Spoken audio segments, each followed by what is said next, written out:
don't always get to choose in this life, win and lose in this life, but I'ma prove in this life, we can move in this life. Alright, donc aujourd'hui, on est avec Jonathan Séguin. Comment ça va aujourd'hui? Ça va super bien. Merci beaucoup de me recevoir. Ça fait plaisir. Merci d'avoir accepté l'invitation. Dans les dernières semaines, dans le fond, toi, tu es copropriétaire de Canavida au Costa Rica avec ta sœur. On a eu la chance de se rendre sur place. Puis Anthony a passé, dans le fond, ta sœur sur le podcast. Donc aujourd'hui, c'est à ton tour parce que toi, tu es ici au Québec, ta sœur est là-bas, vous avez 2 jobs différentes par rapport au projet. Vous n'occupez pas des mêmes choses, vous n'avez pas la même histoire, donc c'est toujours intéressant de voir l'autre côté de la médaille. Donc, je vais te laisser te présenter pour commencer. T'es qui, Jonathan? Donc, Jonathan Séguin, je suis le frère de Jessica, évidemment. C'est un de nos rêves d'enfance, qu'on voulait faire quelque chose dans le sud. Puis, on a été un peu chanceux de découvrir Uvita, puis surtout de découvrir ce terrain-là au-dessus de la montagne avant que ça se développe à ce point. Uvita, aujourd'hui, est une place très spéciale au Costa Rica, puis est très en demande. Dans ce temps-là, c'était comme ça commençait à peine. Puis vu que c'était tellement haut, il n'y avait pas beaucoup d'intérêt. Moi, j'ai comme vu ça un peu, puis j'ai décidé de prendre une chance. C'était une méchante chance que j'ai prise, mais ça a très, très bien tourné. C'était pas populaire dans ce temps-là. On parle de quelle année quand tu as acheté? J'ai juste acheté en 2019. Donc ça fait 6 ans. Okay, mais Uvita commençait à être connu quand même, au Tchad à côté et tout ça. Mm-hmm. Mais en haut de la montagne, le chemin n'était pas populaire, mettons. Oui. Mais il est encore très peu, là, je te confirme. Mais c'était 100 fois pire. Il n'y avait même pas de lastrée. Donc, quand on montait la montagne, il fallait sortir du véhicule, mettre des roches pour essayer de faire passer le véhicule puis se rendre en haut. OK. Et puis, en montant, j'ai vu la vue. Je me disais, aïe, ça peut pas être beau, la vue de là. Mais quand je suis arrivé, c'était une ancienne ferme de vaches. Puis, les gens ne faisaient plus de vaches là depuis, je sais pas, peut-être une dizaine d'années. Donc, tous les arbres étaient rendus dans une petite grosseur. Mais assez haut qu'on ne voyait plus rien. Donc, rendu là, je me dis OK. Puis là, j'essayais d'aller voir. Puis je prenais une machette, je coupais pour essayer de me rendre un peu plus loin pour essayer de voir. Puis soit que ça descendait vraiment tellement, c'était à pic. Puis là, je me disais, il n'y a pas de terrain ici, il n'y a pas de plateforme aussi que je peux y aller. Comment découvrir ça? C'est une aventure, là. Oui, c'était une méchante aventure. Puis, est-ce que Jessica était là avec toi ou tu étais la première seule? fois, oui, mais on a juste vu le terrain un peu, puis on a dit, c'est ça, on est tombé en amour avec. Après, on s'est dit, il faut que j'aille le visiter dessus, essayer de marcher. Mm-hmm. En plus, dans ce temps-là, j'étais un peu moins en santé, donc j'avais beaucoup de poids de plus. Puis quand je descendais cette côte-là, aujourd'hui, je cours la montagne, j'ai fait des trails. C'est une grosse côte, là. Ouais, c'est ça. J'ai fait des trails partout à ce temps, je m'amuse, là, mais dans ce temps-là, j'étais comme ailleurs. Fait que là, j'ai descendu avec l'agent d'immeuble, puis avec une couple de mes amis, on a fait le tour, puis on n'a même pas été capable de finir de faire le tour du terrain. Sauf qu'en me promenant, je me disais, OK, je pense qu'il y a une plateforme ici, je pense d'après moi. Puis là, j'ai décidé de faire le move. Puis, c'est après ça que là, on a dit, est-ce qu'il y a une route qui va pouvoir descendre? Est-ce qu'il y a, toi, tu as vu le condo et tout ça, que ça a l'air que c'est toujours été comme ça, mais avant, c'était vraiment juste la route pour descendre, c'était quelque chose. Puis, de trouver les contracteurs, d'amener quelque chose qui est incroyable au Costa Rica, c'est de trouver du matériel. Il n'y a rien. N'importe quoi. Ben, aujourd'hui, c'est beaucoup mieux. Il y a qu'une ferreteria à Uvita. Okay. Mais dans le temps, il fallait tout prendre de Pérez Zeledon. Ah, OK. Puis San Jose aussi pour les pompes, les affaires spéciales. Au moins, à Pérez, tu as quand même pas mal tout ce qu'on a besoin, dont le métal, du rock, ces choses-là. Pour ceux qui ne replacent pas, mettons, Uvita, c'est où? C'est à 4 heures de l'aéroport de San Jose, par exemple. Oui, c'est seulement à 160 km de San Jose, au sud-ouest. Mais à 4 heures. Mais la petite route, tout ça, les gens sont pas pressés. Puis il y a plein de petits villages. Donc attends. Les gens sont pas pressés, mais les gens en moto sont pressés. c'est ça. C'est deux types de personnes au Costa Rica. Exactement. Fait que ça fait surtout sortir de San Jose peut-être 1 heure, puis après, dépendant de comment ça. Donc ça prend vraiment entre 3 heures. 2 heures et demie, c'est plus vite, puis 3 heures et demie, t'es rendu. Ouais, c'est ça, selon la météo. S'il fait noir, si tu le fais le jour, peu importe. Ben noir, là, même s'il fait noir, c'est plus facile parce qu'il n'y a pas de trafic. La nuit, c'est là que ça les prend gens, 2 c'est vrai heures et qu'ils se demie. promènent pas tant, hein? Non. C'est vrai. Mais avant Canavida, dans le fond, qu'est-ce que tu faisais? C'est quoi ton J'ai toujours été et tout? contracteur, donc j'ai fait mon argent j'ai acheté des maisons vraiment défaites, maganées et tout, puis j'ai rénové, puis j'ai loué, je faisais des suites en bas, en haut. Okay. J'ai fait ça en Alberta, je suis parti du Québec à l'âge de 18 ans. Okay. Et puis j'ai été passé 23 ans entre l'Alberta puis British Columbia, en Colombie-Britannique. Okay. Et puis c'est là que j'ai appris mon expérience, j'ai fait mon électricité, ma plomberie, mes designs, tout ça. Alors ça m'a beaucoup aidé pour Canavida. OK. Colin, Ouais. j'étais pas au courant. C'était vraiment Ouais. intéressant. Puis c'est quoi qui t'a donné le goût d'aller faire ça, comme dans l'Ouest, mettons?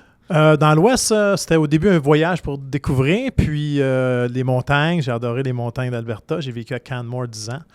Et puis après, j'ai commencé à installer des foyers. En installant des foyers, j'ai appris mon électricité, plein de choses, drywall. Ça faisait, tu touchais un peu à tout, là, aller sur le toit et tout ça. Donc, ça m'a fait devenir pas mal polyvalent. Puis OK. j'ai fait ça pendant plusieurs années. Après, j'ai ouvert ma compagnie Trend Contracting. Puis j'ai continué à faire toutes sortes de projets. Donc, Fait que t'as toujours eu des projets entrepreneuriales, dans le fond. ouais, j'ai jamais Puis- travaillé pour personne toute ma vie. Là, j'ai travaillé une fois pour OK. Foyer Universel pendant 6 mois à Montréal. OK. À part ça, j'ai toujours travaillé pour mes compagnies à moi. Puis ça part de où, ça, Ce côté entrepreneur-là. Ouais, ce côté Je entrepreneur-là. sais pas, mon père, quand on était bien jeune, à 12 ans, il nous avait tout de suite mis à passer des journaux, puis après ça, il m'a montré à couper des gazons, à laver des voitures. Donc, vraiment jeune, j'ai été comme aidé par mes parents à devenir entrepreneur. Puis, depuis ça, c'est un job après l'autre. J'ai toujours eu 2-3 jobs, j'ai toujours aimé ça. Puis, assez rapidement, j'ai compris que c'était plus fun de travailler pour moi, mais sans le savoir, c'est que je travaillais encore plus. Donc, Oui, absolument. Oui, c'est de même, ça Ouais. marche, effectivement. Effectivement. Puis là, dans le fond, en 2019, vous avez acheté le terrain, ta soeur et toi. Est-ce qu'il y avait d'autres gens ou vous étiez vraiment les deux seuls impliqués? C'était juste moi au début. OK. Puis, c'est ça, au début, c'était vraiment, comme j'ai dit tantôt, une shot in the dark, on peut dire. Ouais. Puis, quand on a acheté, on a commencé à nettoyer, couper tous ces petits arbres-là. Puis, c'est là qu'on a vu les différents paliers possibles. Et puis, après ça, d'essayer de faire une route, descendre en bas, ça, c'était vraiment, si je réussissais ça, ça venait de tout changer. C'était comme un des meilleurs terrains parce qu'en bas, on a 2 immenses plateformes. Ouais. C'est là qu'il va se passer le restaurant et probablement, je ne sais pas encore si on décide, on avait une idée de faire un hôtel avec plusieurs chambres, mais on aime bien l'idée de faire d'autres villas pour garder ça plus calme. Mhm. La beauté de ça, c'est de laisser les animaux puis de vivre en harmonie avec la nature.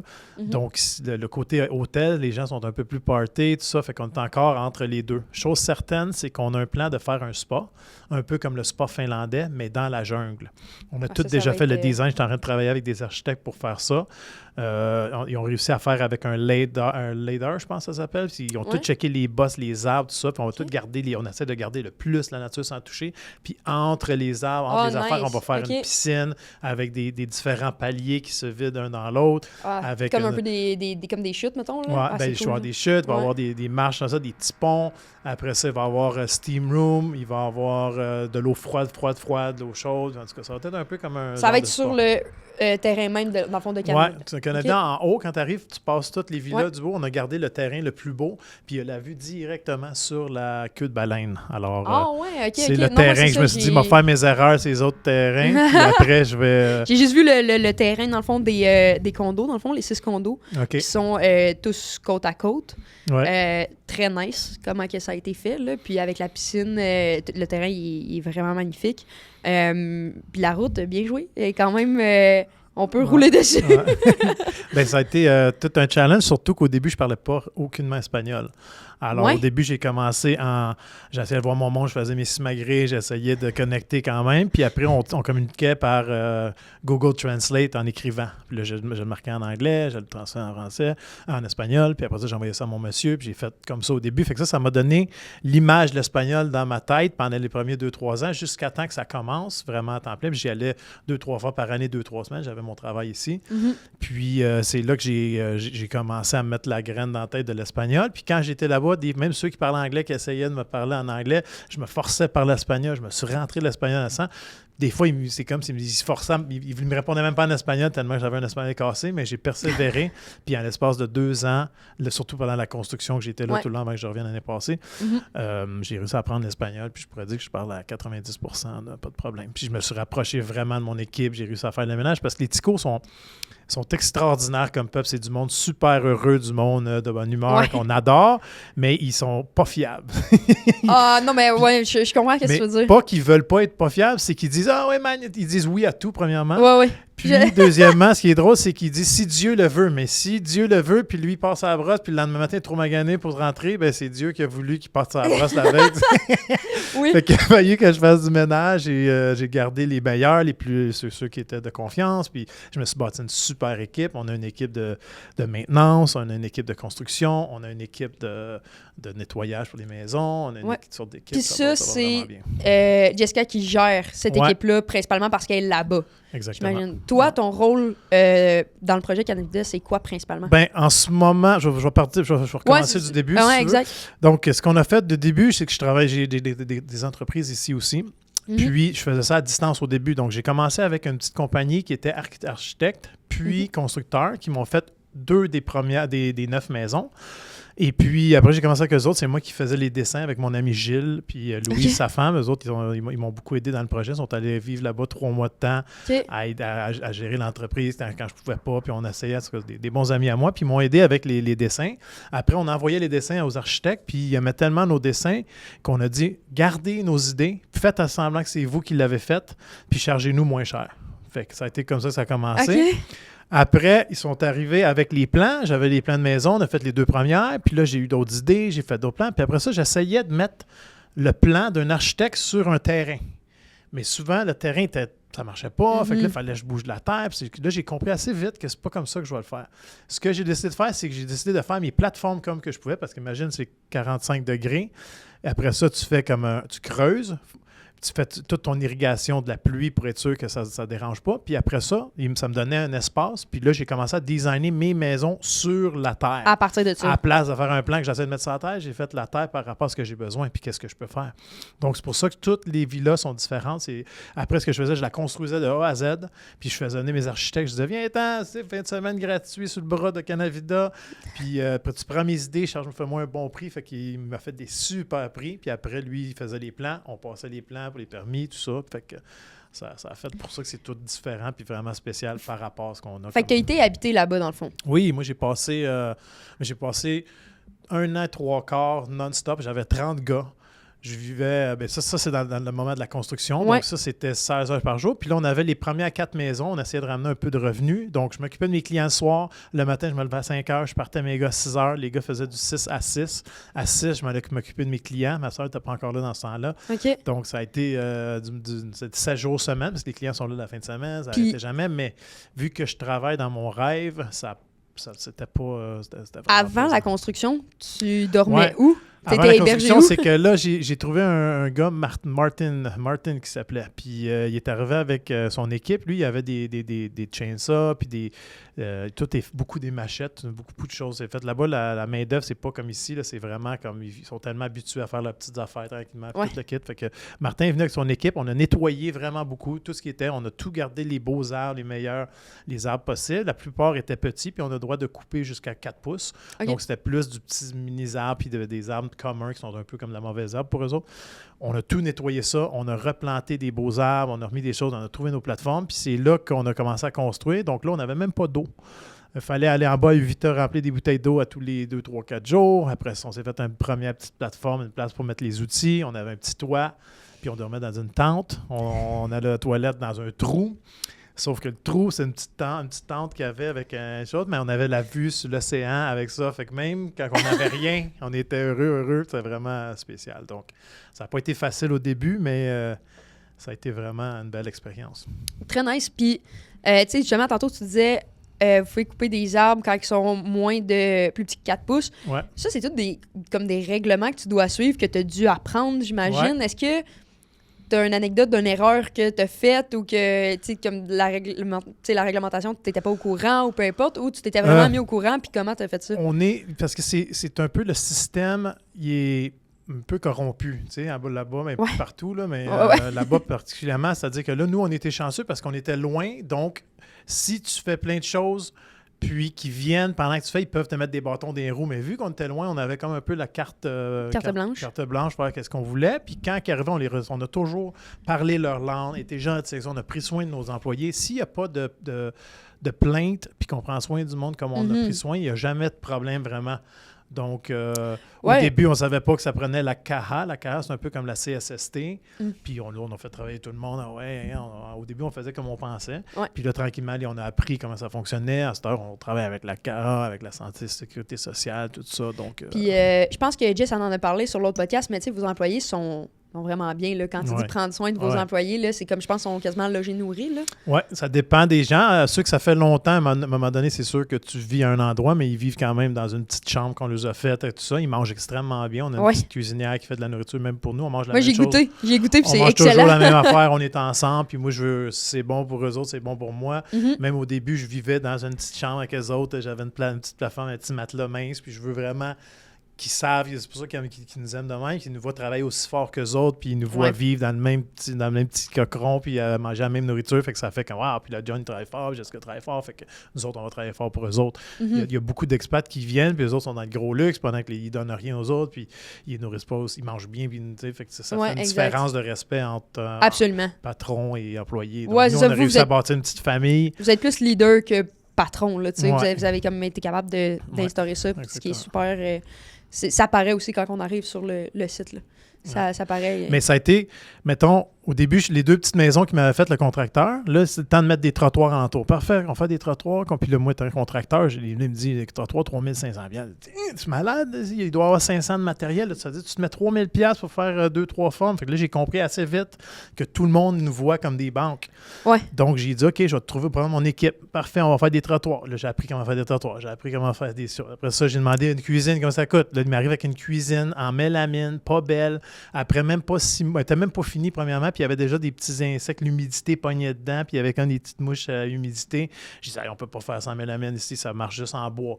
Puis notre budget était toujours limité. Donc là, j'ai dit, hey, on va se faire une woodworking shop. On achetait le bois, on ramenait le bois, on faisait sécher le bois.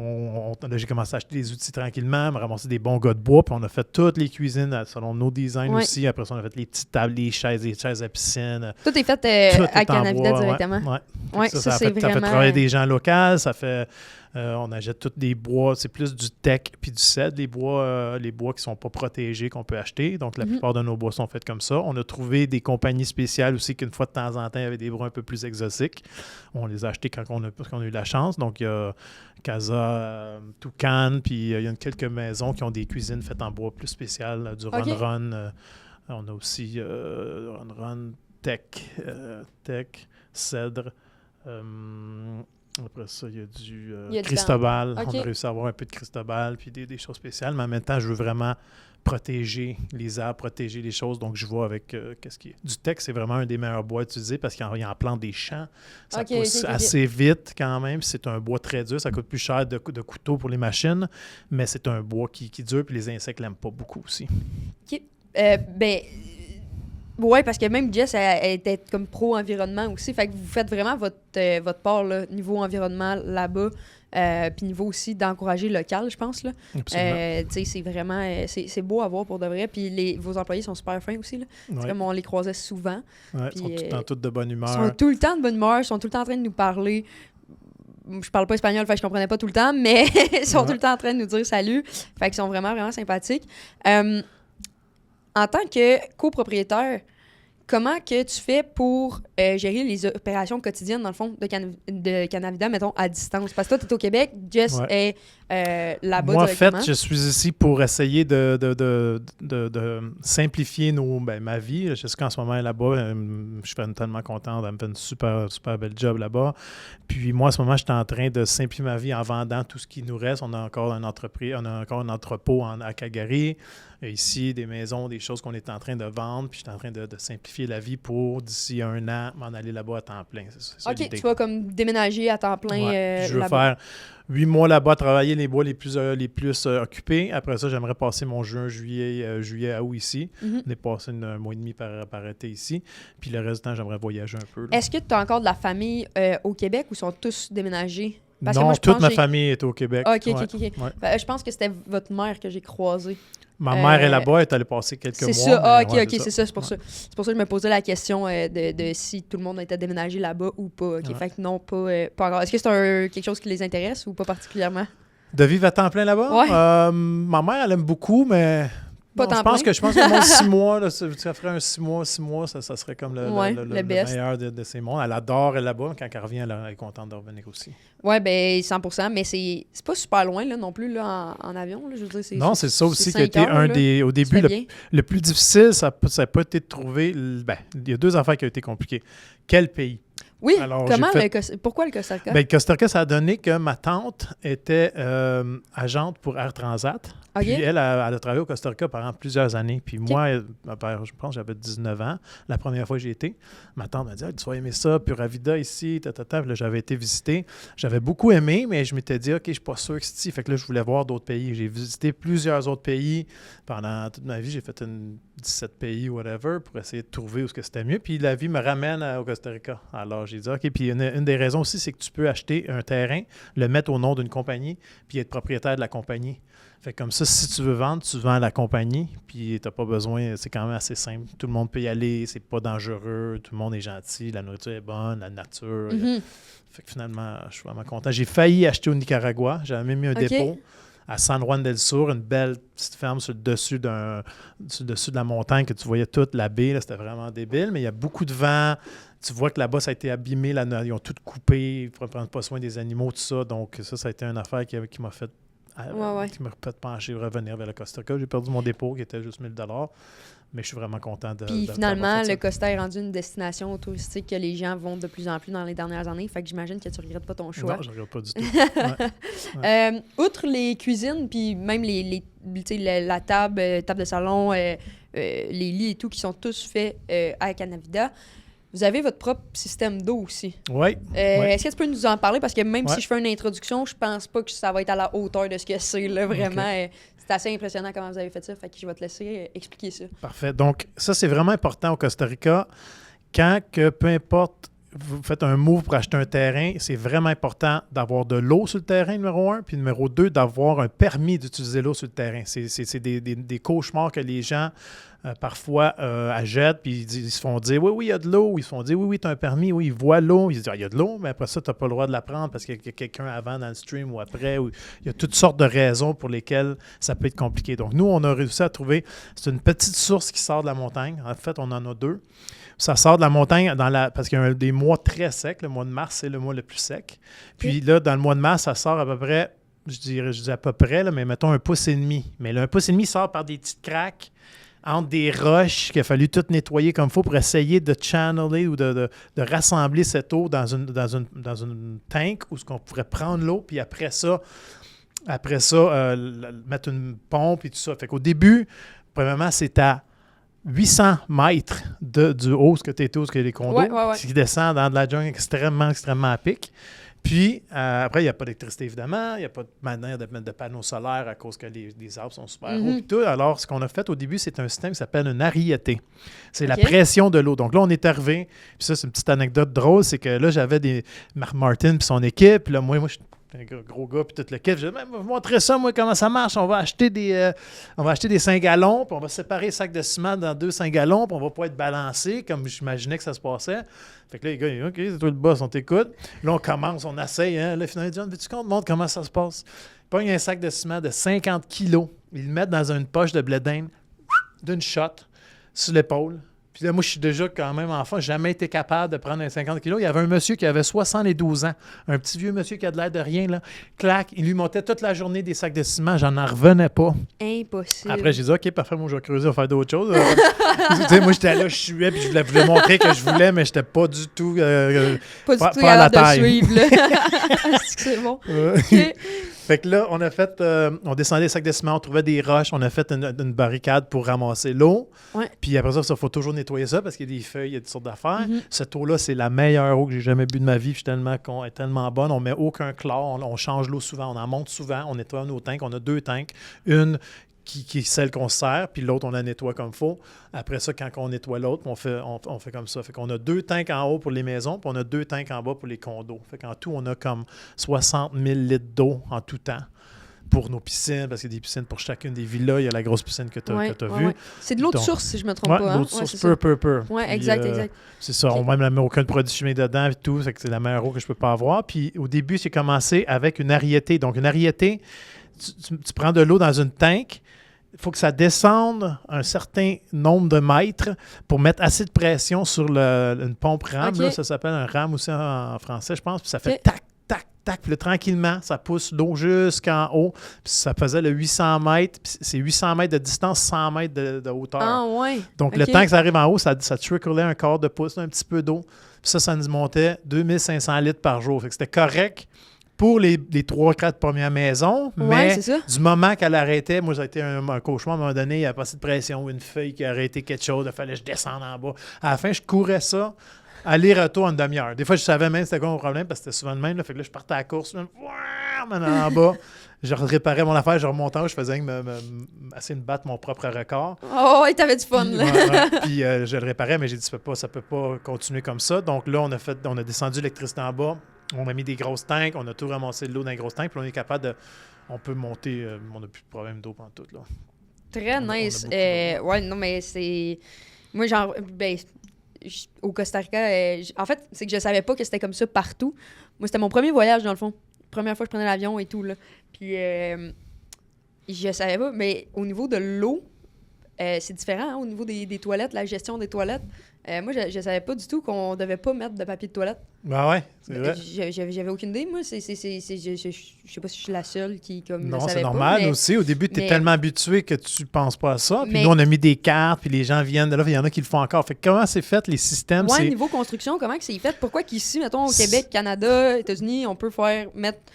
Tu sais, je veux dire, les femmes mettent des tampons là, dans les toilettes. Ben, ils devraient pas, mais Ouais, ils le font ouais. pareil. Puis là-bas, tu peux même pas mettre un bout de papier de toilette là, ou un mouchoir. Là. C'est parce que comment que c'est fait, c'est que tu as une tank. Après Ouais. ça, tu as un champ d'épuration qui s'en va dans des grosses roches. Puis si tu mets beaucoup de papier, un petit peu, c'est pas la fin du monde, mais beaucoup Ok. de papier de toilette s'en va dans ce tuyau-là, puis ça bloque, puis après ça peut refouler. OK. Donc, la plupart des places, ce n'est pas des égouts municipaux comme ici. Ouais. Puis c'est tout le monde qui a leur propre petite affaire. Fait qu'en mettant pas de papier de toilette, tu peux garder ça extrêmement longtemps. Ça fait que aussi, vu qu'il n'y a pas de papier, les vers, la nature peut manger les choses organiques. Ok. Puis tu n'as pas besoin non plus de vider les tanks. OK. Donc, ok. ça, tu fais juste... Tu laisses, Ouais, parce que tant moi- qu'il n'y a pas de papier dedans, ça reste naturel, ça fait partie de la nature, ça retourne dans la C'est ça, nature. j'avais posé la question justement à... ben, pas à Jess, là, parce qu'elle aurait sûrement su quoi me répondre, mais à des amis là-bas, puis ils m'avaient juste dit, bah, c'est comme ça dans plusieurs Ouais. pays. Ouais, belle réponse! Je sais toujours pas pourquoi, là. Fait que... OK, puis tantôt, j'ai eu une question qui m'a popé, là. C'est quoi les avantages puis les défis de gérer tout ça à distance? Parce que là, t'es revenu OK. l'année passée, dans le fond. Ben moi, je suis chanceux avec Jessica. Mais là, Jessica, qui est super occupée, m'a fait un travail extraordinaire. Oui, en tabarouette. Mais moi, mon côté, c'est quand Jessica peut pas, je book j'aide avec Airbnb Booking parce qu'on a un Logify qui est un channel manager. Puis ça, on a 7 channels qu'on travaille avec, dont Booking, Airbnb, VRBO. En tout cas, il y en a plusieurs. Ouais, pour booker... Puis les gens nous posent des questions de ça, puis on les book. Fait que moi, j'aide avec ça. Après ça, tous les projets de construction, ce qui est brisé. Parce que les autres, souvent, c'est des bons travailleurs, tout ça, mais ils réfléchissent. Ils vont prendre, OK, c'est pas grave, c'est pas eux autres qui payent, ils vont gaspiller. C'est pas le cerveau de l'opération. Ouais, c'est là. ça. Fait Ok. que je dis, OK, montrez-moi premièrement c'est quoi. J'ai des photos, des vidéos, des problèmes. Puis après ça, je dis, OK, on va faire ça, on va acheter ça. Après ça, je colle les matériaux. Après ça, je fais venir de la garnotte. On s'est acheté aussi une pépine. Donc, OK. on fait tout in-house. Fait que moi, ma job, c'est de gérer, de le faire ceux qui ont tout du travail le lendemain matin, qui me triment mes arbres de fruits. On est rendu qu'on a mis pas loin de... Je n'ai mis beaucoup, presque 500, puis il m'en reste un 250 de bons arbres de fruits de toutes sortes. Je veux en planter énormément. Mais vu que je ne suis pas là, des fois, les autres, il oublie un, il n'en trime pas un. Un des gros problèmes, c'est les fourmis. OK. Les fourmis leaf cutter ant, je ne sais pas comment ils s'appellent en français, mais c'est des chemins que tu vois des fois, là, puis ils ont Oui. toutes des Oui, feuilles. oui, Ben, eux oui, autres, quand oui. ils arrivent à un On arbre, en là, a vu! Ouais. Hey, c'était full impressionnant, ça. il arrive à un arbre, là, ils strippent un arbre au complet, puis ils peuvent le faire 2-3 fois, puis à un moment donné, l'arbre meurt. Fait qu'il faut vraiment qu'on se batte. C'est un de nos plus grands challenges d'essayer de ouais. pas empoisonner notre terrain non plus, mais on veut pas qu'ils soient là. Puis les fourmis ont été là depuis des centaines d'années. Là. Donc, c'est nous autres les derniers arrivés. Puis il y a des maisons Ouais. de fourmis qui rentrent à une place, ça ressort plusieurs mètres plus loin, 20 mètres plus loin. Ça peut être... c'est immense. Puis c'est vraiment difficile à contrebattre. Tu peux jamais les éliminer, mais tu peux les ralentir un peu pour au moins qu'ils ne mangent pas tous nos fruits puis nos affaires. Là. Non, c'est la première fois qu'on en voyait, nous, comme c'était vraiment flagrant. Là. Il y avait comme 2 rangs là, de fourmis là, qui se croisaient. Un qui en allait en chercher, Ouais, l'autre ramenait les ouais. feuilles. Là. Puis, tu sais, le film pour enfants là, de fourmis, justement, Ouais. là, genre, j'étais comme... Ça a été filmé ici, là. Clairement, c'est ça qui se passe. Là. Nous aussi, au début, Fait que- là, t'es comme moi. Au début, il y en avait partout. Puis là, il y en a encore dans un plus bas. Quand on descend, on a laissé tout ce qu'on pouvait plus bas, mais alentour des villas et tout, on a décidé de faire le ménage. C'est des affaires un peu comme qui assèchent. C'est des petits grains de riz que tu mets. Puis ça ressemble à du riz. Il y a 2-3 couleurs. Il y a des petits pois aussi. Puis les autres, ils prennent ça, ils amènent ça avec leurs feuilles. Puis les feuilles sèches, puis là, les champignons peuvent plus pousser pour nourrir. C'est une histoire que je peux vous dire. C'est que comment ça fonctionne. Eux autres, ils font de l'élevage et de la culture. Donc, ils ramassent les feuilles, amènent les feuilles dans leur nid où ce qu'ils font pousser des champignons pour nourrir les pucerons qui font du miel. Fait qu'ils font l'élevage de pucerons qui font du miel. C'est vraiment spécial, la colonie. Ils peuvent faire des échelles aussi. Une fourmi se tient sur l'autre fourmi qui se tient sur l'autre fourmi, puis l'autre, elle monte comme une échelle. Ils sont super intelligentes. Là. Des fois, j'ai étudié un peu. Ça me... Tabarouette, OK, c'est intéressant. Spécial, ouais. Nous, justement, tu sais, on était dans le condo 6, là, puis les gars, à un moment donné, j'étais dehors, puis ils m'ont dit « Ah, on a vu un lézard! » Je suis comme « Ben, on est au Costa Rica, ils sont comme « Dans le condo! » Ouais. Là, j'ai réussi à le voir finalement dans les jours qui ont suivi, là, ils se promenaient là, dans la cuisine. Là, mais eux aussi, geckos, les petits geckos sont... Ouais, mais ils servent tout à quelque chose. Oui, les autres, ils mangent justement les petits insectes et tout ça. C'est ça. Puis il y en avait en tabarouette là, quand nous, on est allés. Là, comment t'appelles ça? Les cigales, c'est ça. C'est ça c'est sort... juste une période de l'année. Oui, exactement. Hein, c'est 3 mois, c'est 3 semaines par année. Ouais. Puis ça dépend des années. Puis il y a une année sur, je pense que c'est qu'à chaque 14 ans, je ne suis pas sûr. Okay. Puis ils sortent plus. Puis, mais à tous les 14 ans, quand ils ont été plantés, 14 ans plus tard, ça ressort. Donc, il y a une année qu'il y en a plein, il y a d'autres années qu'il y en a moins. Puis, ça fait partie de l'expérience. Mais on dit qu'il y a beaucoup d'insectes.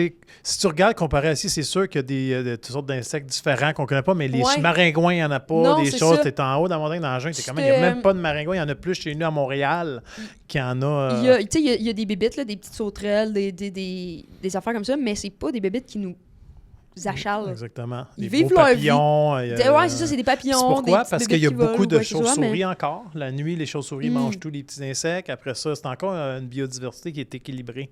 Ouais. Donc, c'est ça l'avantage. Non, c'est super intéressant. Le dernier matin, là, tu me fais penser, le dernier matin, on s'est réveillés.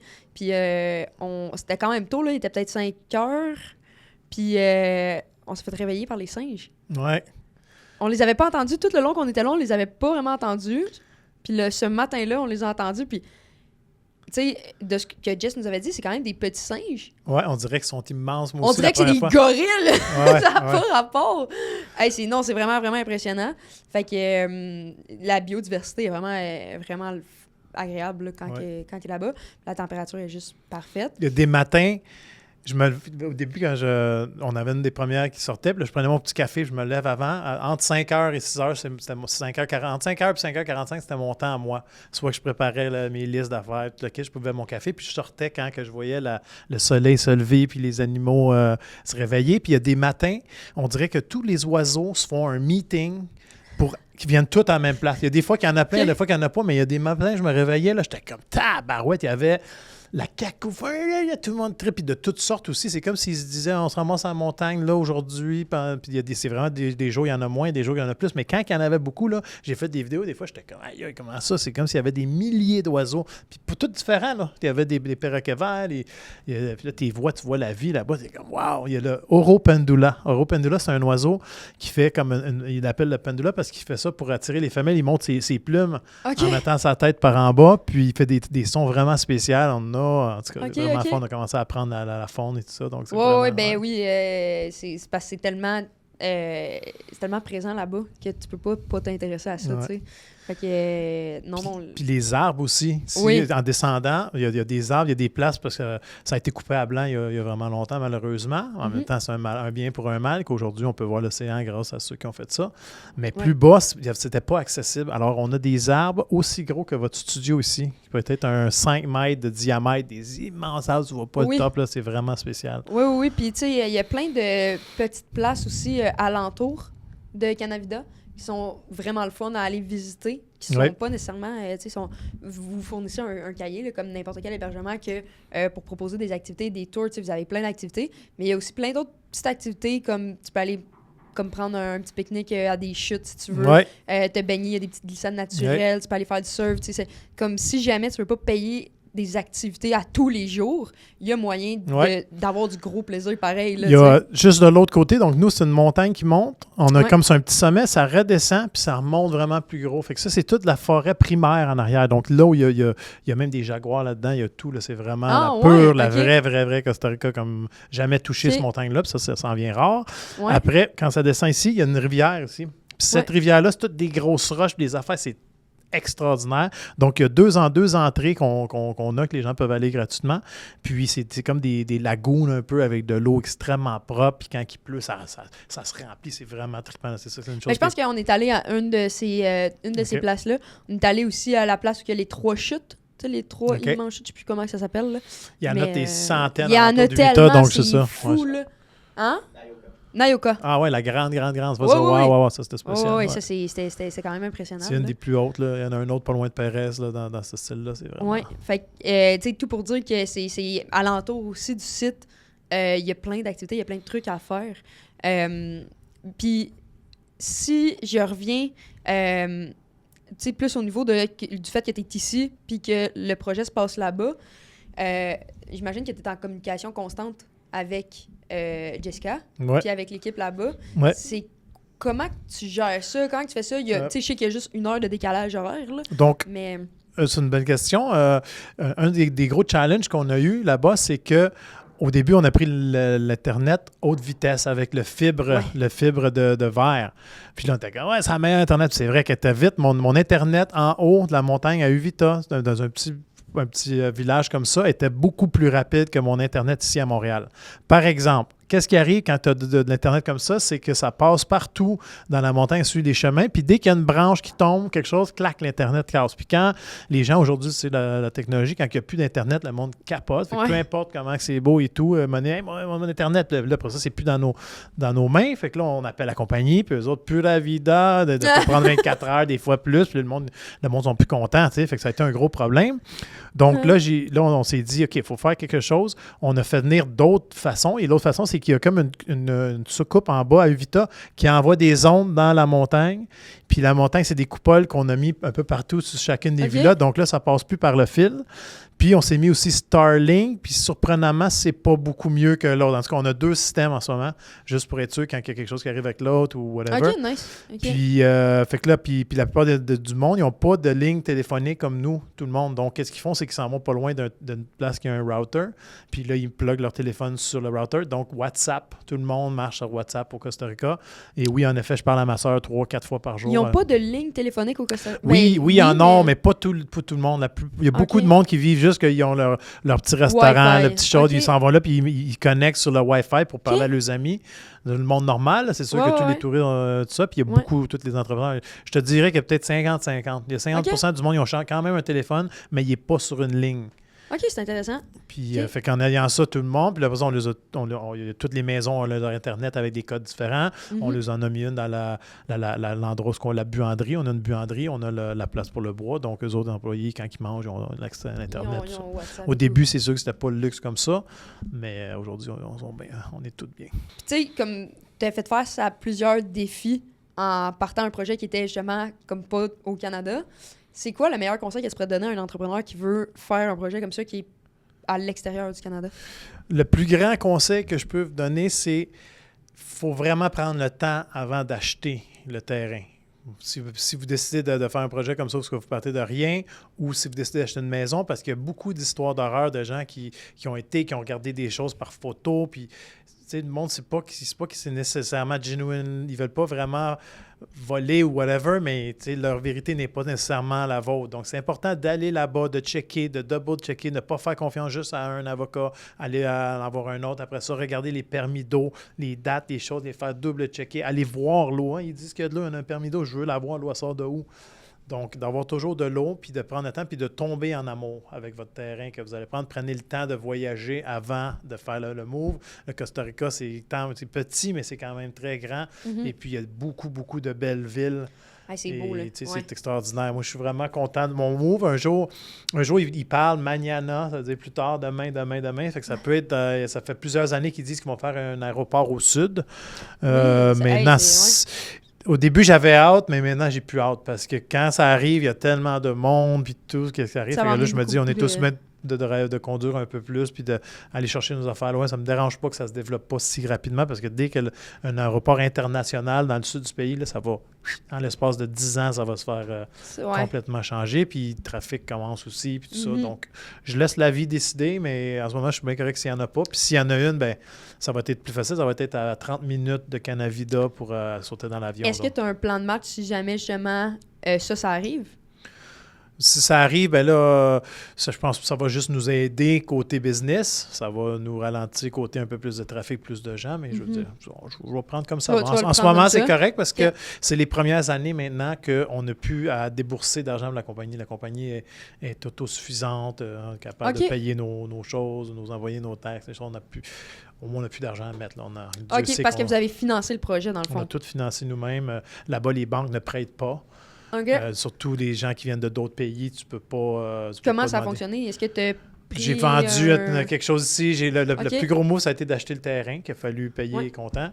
Puis après ça, petit bout par petit bout, on a fait une cabane, deux cabanes à la fois, deux, puis tranquillement. Puis à un moment donné, j'ai eu un associé, il s'appelait Christopher. Il est venu au Costa Rica, il est tombé en amour avec 2 belles petites filles. Puis c'est devenu mon associé là-bas pendant le moment qu'on a bâti le condo puis 3 autres villas. Donc, il est venu nous aider tout le kit. Encore mon ami aujourd'hui. Puis, lui, il nous a aidé à faire un financement, mais finalement, il n'est plus resté associé. On s'est séparés pour des raisons qu'on est encore chum et tout. Là. C'est juste que là, on est juste en famille, moi puis Jessica. Oui, c'est ça. Jessica, à cette époque-là, est-ce qu'elle était déjà inclue dans le projet ou elle a rejoint plus tard? Elle venait de rejoindre en même temps. En même temps, okay. Pas mal, ouais. OK. Ouais. Puis, tu sais, comme c'est ça, là, tu étais là-bas au début, tu es revenu ici pour venir closer certains projets ici. Ouais. Puis là, ton objectif, dans le fond, dans les 2-3 prochaines années, c'est d'y retourner vivre à temps plein. Ça va changer quoi à ton rôle? C'est quoi que tu vas faire rendu là-bas? Comment tu te vois évoluer à travers l'entreprise? Là, c'est ça. En vendant ce qui nous reste, ça va nous donner des fonds. Puis là, je veux faire encore des maisons ou si on décide d'aller avec le restaurant. Mais plus ça va, plus je pense qu'on va juste faire plusieurs villas de plus. Puis en haut, je veux vraiment travailler fort sur mon spa. Donc, je vais être là-bas en plein dans le spa, à faire des trous, à poser de la roche, faire des petits chemins entre les piscines et tout ça. Puis, je veux vraiment aussi mettre un système, parce que c'est un système qui va refroidir l'eau, mais la réchauffer en même temps. Là, je suis en train de regarder ça, puis c'est des systèmes vraiment spéciaux. Mais à la place d'acheter un système qui fait rien que refroidir, puis un qui fait rien que réchauffer, il y a moyen de prendre la chaleur d'un et la mettre dans l'autre.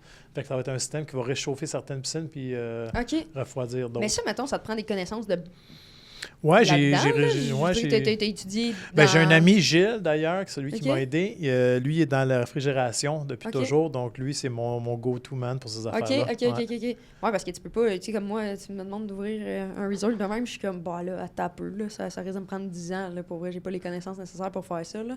Mais avec tes autres entreprises, l'expérience que tu avais acquis, tu as été capable de faire ça quand même en 2019, aujourd'hui en 2025, mais l'année passée, vous étiez en fait, la construction a juste pris presque 3 ans. Ça va faire 3 ans. Fait qu'il y a eu 3 ans au début. Ouais, 3 ans au début, c'était les routes, l'eau, les affaires, essayer de se mettre des connexions pour acheter matériaux. Les fameuses routes, là, sont pas asphaltées, mais vous les refaites taper, je pense, à chaque année. Hein? Il y a quelque chose aussi à propos des routes. Là, que... Puis c'est comme un peu notre responsabilité. Nous, en haut, c'est dommage parce que les autres disaient « Ah, Canada va le réparer. » Fait qu'il n'y a pas de trouble, tu sais. Puis là, nous autres, nos clients commencent à dire « Hey, ça s'en vient tough. » Fait que là, OK, on prend la pépine, on fait venir des voyages de l'Astrée, on remplit les trous.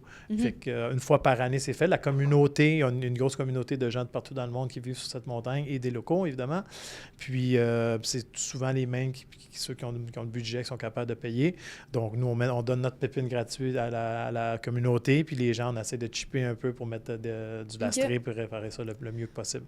Une fois par 2 ans, on fait venir une pépine, une machine, un loader un grader, puis ça le met un petit peu plus large, puis tout. Donc, c'est quand même très bien maintenu. Ça a de l'air, c'est sûr que quand tu y vas pour la première fois, tu dis, ouais, la route est rough, mais comparé à toutes les autres routes, c'est vraiment quand même une route qui est bien maintenue. C'est pas que c'est si pire que ça, c'est vraiment que nous, quand on est arrivé, il faisait noir. OK. Fait qu'on dirait que comme... Puis il y avait beaucoup, beaucoup plu. Fait qu'il y avait de l'eau d'accumuler un petit peu, comme des flaques d'eau. Mais là, on savait pas à quel point c'était creux, ces flaques-là. Fait que là, on n'osait comme pas plier dans les flaques d'eau. Fait là, c'était comme... OK, on se promenait entre. Puis là, ça cognait un peu, mais rien de tu sais, je veux dire, c'était faisable. Mais c'est qu'il y avait comme plus de fin. parce qu'il faisait noir. Fait qu'on dirait qu'on n'arrivait jamais Ouais. au bout du chemin. Fait que là, on était comme, Colin, OK, à peu près 20 minutes, là. OK, ça fait C'est 10 6 minutes. km, tout. tu sais. Ouais, c'est ça. Quand tu fais rapidement, ça se fait en 10 minutes, puis tu prends ton temps en 20 minutes. Ouais, ben là, nous autres, vu que ça tourne et tout, C'est la première fois que tu y vas, t'es dans le noir. tu sais là, on pas. essayait d'y aller doucement pour pas faire un accident quoi que ce soit aussi. Mais, puis, tu sais, ça m'a fait rire. Jess, elle nous avait bien prévenu là, de passer par tel chemin. Ouais. Une grosse pancarte, là, genre, tu Ouais. peux pas la manquer Ouais. et tout. Moi, je l'avais vu, mais les gars l'avaient pas vu, puis c'était eux qui étaient assis en avant. Puis, regarde-moi pas de même, manteau. Vous l'aviez pas vu, c'est moi qui vous ai dirigé après. Mais ils nous ont envoyé dans l'autre, ils ont conduit jusqu'à l'autre chemin. OK, puis là, c'est là, non. Non, ben là, ils ont commencé à monter. Puis là, au début, je disais rien. J'étais comme, bah, tu sais, il y a une petite pancarte Canavida, ça se peut que ça soit ici. Tout. Tu sais, peut-être c'est moi qui se trompe, là. Hey, à un moment donné, là, c'était rendu terrible. Là, j'étais comme, non, c'est sûr, c'est pas ici. Là, de faire. Vous avez pas vu les pancartes de notre Ben, passe? Ben, c'est ça. Là, on est arrivé à ces pancartes-là. Puis là, on a fait comme, hey, c'est vrai, elle nous a dit que c'était comme un autre chemin. Il y en a un qu'on pouvait pas passer, non. Fais un U-turn là-dedans. Ouais. C'était vraiment. Puis là, Anto, il était en dehors du truck. Il était comme, OK, avance, recule. Parce que, tu sais, t'as deux gros ravins de chaque bord, genre. Ça, c'était, tu sais, quand je J'étais vous comme- parlais tantôt de mes journées de 15 heures de travail, Ouais. quand tu penses que c'est fini, il y a un client qui est pris là. Hey, on est pris là, viens m'aider. Là, je partais, mais encore, man. Fait que là, on a acheté 4. Avant, il y avait une pancarte, mais le monde, des fois, la voyait pas. Puis là, il allait Ouais. tout se prendre là parce que le GPS, Oui, c'est c'est la ça. chose le plus court. Mais Le c'est plus GPS. court, mais c'est super rapide, puis ça passe quand même. Mais il faut que tu saches, faut pas t'aies peur. Puis le monde, des fois, il dit ouais, mais là, je suis la première fois ici. Fait qu'on tout ça. aurait pu passer par là. Ça passe, ouais. Ah ouais? Ouais, c'est ça. Puis Fait c'est rendu beaucoup mieux. Il y a un gros développement, là. Ils ont refait Ok. la route. C'est vraiment beaucoup Fait que mieux que là, c'était, mais... finalement, on a fait demi-tour, là, mais tu sais, comme, on était rendu, la pente est de même, nous, on était rendu de même dans la pente, là, j'étais de même dans l'auto. J'étais comme, il là là! Ça, Mais, tu me fais penser, des gens, tu sais, il y a des gens qui viennent de partout dans le monde, puis Ouais. des fois, ils viennent de la ville, fait qu'eux autres, ils ont jamais... Ils arrivent là-bas, là, des fois, j'ai du monde, ils sortent de la voiture, puis je les vois traumatisés. Fait que là, les autres sont au Costa Rica, là, c'est des serpents, ils ont peur, ils ont entendu ça de « Salut, vous êtes de bonne humeur, venez-vous-en! » Là, les fois que c'est tout chaleureux, ils sont comme « Wow! » Puis la personne, là, je dis « Calmez-vous, vous allez voir, ici, il n'y a pas de danger, mais il n'y a pas de clôture, parce qu'au Costa Rica, partout, toutes les maisons sont bloquées, C'est barrées. fou. Nous autres, on a tout gardé ça ouvert. Oui. On n'a pas vraiment de danger, on n'a jamais perdu, on s'est pas fait voler rien. À date, c'est vraiment, on est Ça, chanceux. c'est un choc culturel que j'ai Puis vécu là, le rendu lendemain- là-bas à San Jose, là, j'étais comme, Ouais, Êtes-vous des correct? barbelés partout. Ouais. Ouais. Il y a pas, c'est pas vraiment un pays dangereux. Il y a beaucoup de petty crimes. C'est des petits. Si tu ne barres pas ton auto, ils peuvent ouvrir la porte, prendre ton portefeuille Ouais. ou des choses que tu laisses dans la voiture. C'est rare qu'il va y avoir de la violence, mais il y en a quand même, comme partout dans le monde. partout, là, ouais. Mais c'est quand même un pays en général extrêmement safe. Ouais, ben, ils sont Puis, vraiment gentils là-bas. pour finir, qu'est-ce que je te disais, c'est que Ouais. les gens, le lendemain matin, les faits noirs, ils sont arrivés, hein, puis là, quand ils se réveillent, ils sortent dehors, man, là, c'est 180 Oui. degrés comme t'as Ouais, pu, ouais, ouais. les animaux, tout ça. Fait que là, ouais, là, ils deviennent tellement contents. Non, 100%. Nous, ça a été ça aussi, là, dans le fond. Là, dans le fond, on est arrivé, il faisait noir, fait qu'on voyait pas la vue. Puis le lendemain matin, on s'est réveillé, il y avait du brouillard parce qu'il y avait beaucoup plu pendant la nuit. Puis là, quand le brouillard est parti, là, on était comme, OK. Puis les photos Impressionnant. ne montrent rien de comment Non. c'est vrai. Là. Quand t'es là, vraiment, t'es comme, wow! Non, c'est ça, c'est encore plus fou en vrai. Là. Fait que là, dans le fond, tout ton objectif, c'est de retourner habiter là-bas à temps plein, dans le fond. Ouais. Dans un condo, une villa ou ailleurs à Utah? Je vais commencer par un condo en ce moment parce Ouais. qu'à chaque fois qu'est-ce qu'on prend pour nous, c'est quelque chose qui enlève des revenus Ouais, à ben c'est la ça, c'est pour ça que je compagnie. me demandais. Mais moi, j'ai vécu longtemps je me fais des bodegas qu'on appelait. C'est des petits buildings moins fancy. On n'a pas besoin Ok. d'autant de luxe. Tu sais. Donc, j'ai vécu là-dedans pendant longtemps. Je pense que quand je vais revenir, j'ai déjà des plans pour 2-3 autres choses. Puis là, je m'en vais avec mes boys. On part là, tranquillement. On coule notre ciment. On fait la fondation en premier. Ça va être à côté de la piscine. Ouais. Il y avait comme un petit bois. Là. C'est comme en Ouais. palier. Je veux la faire en palier. Puis il va y avoir un Comme pont juste un peu plus basse là, que la un piscine? petit peu plus bas, Ouais. pas loin de l'autre côté où est-ce que la moibleria. Ouais. Puis Ouais. ça va être ça, mon prochain projet. Là. Je l'ai Très tout dans nice. ma tête. Là. J'aime Ok. vraiment, ouais. Fait que j'adore faire ça. C'est comme... je me sens même pas que je travaille quand je fais ça. Là. Puis les boys, on aime ça, on a du fun. Très le fun. Fait que toi, tu t'occupes de la partie plus construction, Ouais. puis Jess, elle s'occupe plus du service à la clientèle, puis tu viens backer quand il y a le Ouais. besoin d'aide ou quoi que ce soit. Ouais. C'est notre deuxième entreprise ensemble. Quand OK? elle vivait à Calgary avec moi, on avait fait une entreprise de café. OK. On faisait le Coffee Supply and Service. Là. On allait porter des machines à café dans les banques, dans toutes sortes d'entreprises. OK. Puis on faisait le service. Après ça, on avait des machines. Jessica, elle a pris son customer service. Puis on est vraiment Ah oui, on est une belle équipe. oui, on en a Ouais. parlé dans le podcast. Ouais. Ouais. Puis, parlant de Canavida, là, est-ce que vous avez des projets à plus long terme? Oui, le spa, le restaurant et tout, mais est-ce que vous avez des projets de peut-être sortir du Costa Rica, ramener un peu le projet au Québec, au Canada ou dans d'autres pays peut-être? Ou c'est pas, vous allez rester 100% au Costa? On ne sait jamais ce que la vie nous amène. En ce Ouais. moment, j'ai au moins 5 ans de construction puis de finaliser Canavida comme il faut. C'est sûr que toujours un entrepreneur va toujours trouver des projets. Ouais. Il y a des... À cette heure, maintenant, si j'achète d'autres terrains par là, c'est tellement cher. Je ne sais pas si mes moyens me le permettraient, mais je pense que je vais faire un bon bout au Costa Rica. Puis si Ouais. jamais, l'autre province que j'adore vraiment, c'est Colombie-Britannique. OK. Puis on a encore une ferme là-bas, c'est une ferme de cattle. OK. Avec un petit lac dans les montagnes. Donc, ça aussi, je suis en train de penser, peut-être je pourrais faire des petits chalets ou quelque chose comme ça. Donc, ben c'est oui. une possibilité, OK. mais en ce moment, Ton focus, c'est vraiment sur ouais, Canada. c'est ça. Puis j'ai un bon associé là-bas qui s'occupe des vaches. Là, les vaches, c'est quand même payant. Puis il manque du bon bœuf organique. Puis c'est vraiment une belle place pour ça. Donc, soit que je le laisse en ferme de vaches ou j'ai peut-être l'option si jamais. OK. Si Fait qu'il y a jamais- plusieurs options. T'es pas fermé, mettons, à Non. aucune idée. Là. Tu Ouais. restes très, très ouvert. Ouais. OK. Puis, on arrive pas mal à la fin de l'entrevue. Right, tantôt? On était à combien de temps? 51. Ouais, c'est ça. OK, parfait. Je vais y aller pour une dernière question. Oui. Non, en fait, je vais en avoir 2 dernières questions. OK. Première question, comment tu fais pour avoir un équilibre de vie? Tu sais, comme faut que tu gères un énorme projet, mais tu as aussi une vie personnelle. J'imagine des amis, la famille, etc. Comment tu fais pour avoir un équilibre dans tout ça? C'est une de mes faiblesses. Moi, je suis facilement comparable à une switch. Je suis on ou off. Et tout ce que je fais, je le fais à fond. Évidemment, ma compagne me connaît bien, puis elle sait comment que je suis. Une fois de temps en temps, tu sais, ça accorde, mais en général, elle me laisse faire tous mes projets, mes affaires. C'est pour ça qu'on s'entend si bien. Puis que je travaille pas, je sens pas que c'est du travail, je m'en rends pas compte, mais on fait des activités, on vit une belle vie, on profite de la vie quand même, là, on se gêne pas, on a des bons restaurants, voir de la famille, tout ça. Plus du sport, je vais au gym, tout ça, tous les jours, ça c'est important d'essayer d'avoir une balance côté body, mind and soul. Ouais. Puis on a commencé à faire de la méditation un peu, puis tout ça. Fait qu'on prend le temps quand il faut, puis évidemment, quand il y a des feux, on les éteint, puis quand tout va bien, ben, c'est là qu'on en profite plus. OK, ça fait 100% de sens. Ouais. Puis, la dernière question, vraiment, c'est la question ultime. Là. OK. Si, c'est Anthony écravé parce que c'est la question. Si, en ce moment, il y avait Jonathan de 18 ans assis devant toi, qu'est-ce que tu aurais envie de lui dire? Avec tout ce que je connais aujourd'hui à 18 ans, je me dirais que c'est sûr que c'est le fun de profiter de la vie, mais je pense que je me mettrais plus vite à essayer de me dépêcher à mettre la main sur un terrain ou sur un asset qui est stable, qui est là. Parce que, par exemple, si j'aurais acheté à 18 ans une montagne comme ça valait 25 000 $.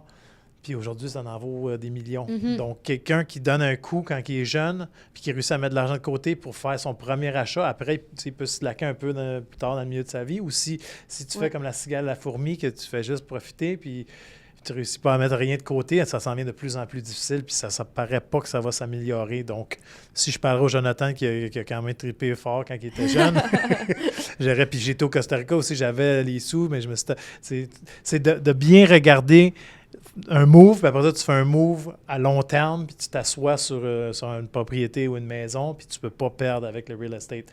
Donc, si j'aurais, pour tous les jeunes qui vont écouter ce podcast, je vous suggère d'essayer de faire votre move le plus vite possible. Le moment que vous avez, tant qu'à payer quelque chose que vous louez, que vous perdez cet argent-là, bien, je vous suggère d'essayer de mettre votre main sur quelque chose qui est bien à vous, travaillez fort, même si vous faites un sacrifice, plus tard, ça va repayer, puis la vie va être plus facile. Vraiment intéressant comme conseil.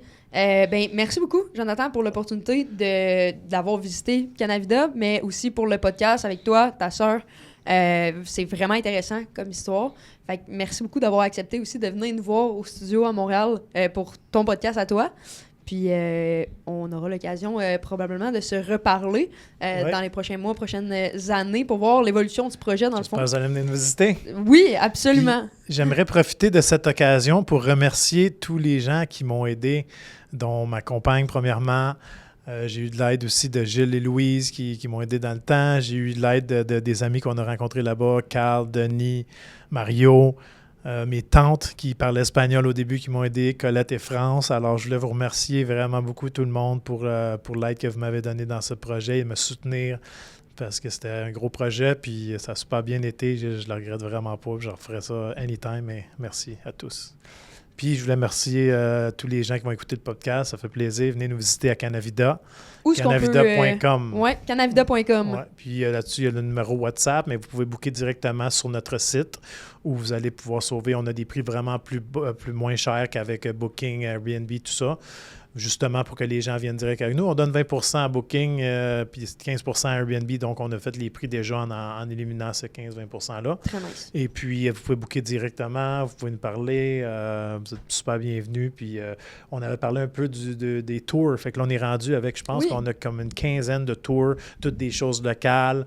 Les mêmes prix. On n'a pas bumpé les prix. On est allé voir les entrepreneurs qui avaient ces tours-là. Ils nous donnent une petite cote, mais ça revient au même prix. Puis, on les book pour vous. Vous dites, on veut aller là, telle affaire. C'est quand il y a beaucoup de whale watching, les baleines et tout ça, de la pêche, des massages, du 4 roues, massage dans vos villas, du zipline. Il y a de pas mal tout, du canoeing dans les mangroves. Donc, bien des belles affaires. Oui, il y a aussi il y a une bonne chose à mentionner. Là, je ne sais pas si Jess l'avait mentionné dans son épisode de podcast, mais il y a le parc national qui est très, très proche aussi. Comment il s'appelle? Balena Bahia. Ah non, Marino Balena. Excuse. Non, pas lui. Ben, peut-être que lui, il est là. C'est Manuel. Manuel Antonio, oui. Ouais, Manuel Antonio qui est à 40 minutes. Oui, 40 minutes, quand même beau. très proche, là, qui est quand même qui est considéré comme un des plus beaux parcs nationaux au monde. Là. Booké d'avance, par contre. Nous, on s'est fait pogner, là, on n'avait pas booké d'avance, on n'a pas pu rentrer. Pas grave, on a vu nos singes pareil sur le bord là, du parc, là.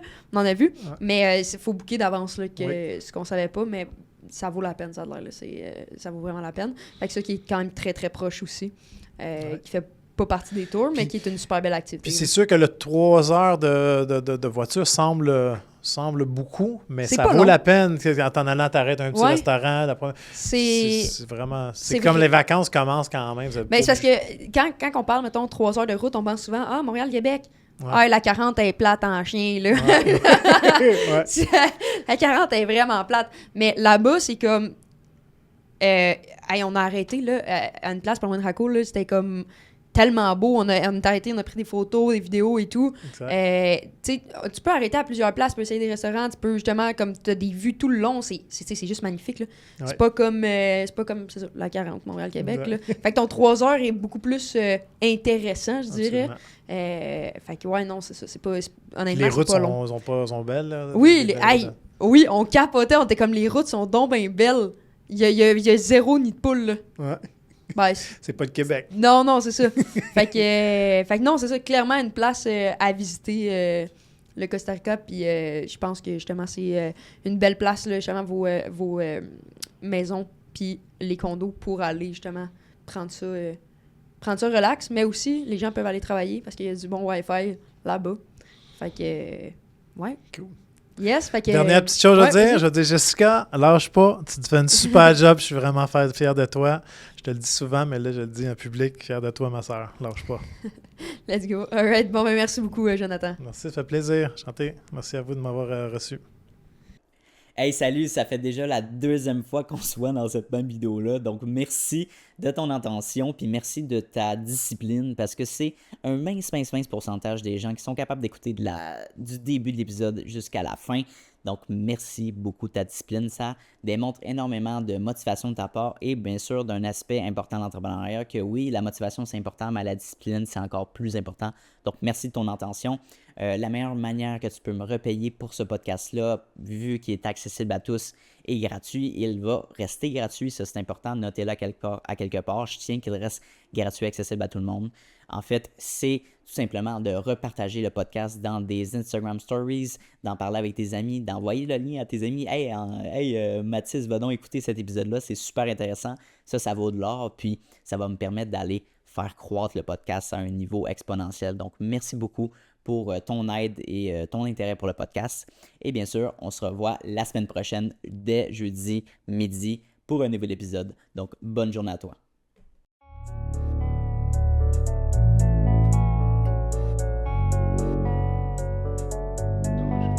You don't always get to choose in this life, win and lose in this life. But I'ma prove in this life, we can move in this life.